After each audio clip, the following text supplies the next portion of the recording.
qabsoo boruu kana keessatti wantoota takkaa lama wal yaadachiisuu qabna. Kunis qabsoo kamiyyuu keessatti naamusni barbaachisaadha.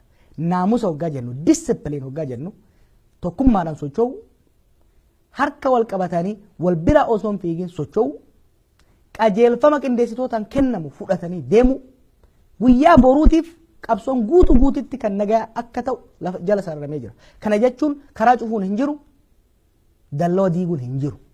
Guyyaa boruutiif beeka. Obsa guyyaa tokkichaa kanaan eenyummaa keenya murannoo keenya agarsiifnee galuudha qabna. Waan amma waliin jenne kana mootummaa Itoophiyaatiif ifatti gara miidiyaatiif keessaan immoo gara manguddoo biyyaatii fi dippiloomaatotaan dabarsinee jirra. Waan isin beeynuuf ummata keenya waan amannuuf waan abdannuuf naamusa jenne kana eegee akka hirmaatu waadaa seennee jirra. Gara mootummaatiin tarkaanfii humnaa akka hin fudhanne akeekkachiisa nuti kenneen dabre manguddoonni illee itti waywaataniiru warri biyya alaati illee waadaa seensisuuf yaalanii jiran. Nuti waadaan cabsinu. Oromoon waadaan cabsu. Yoo mootummaan waadaa kan cabsu taate immoo kara tarkaanfii itti aanutti dabruudhaaf deemna.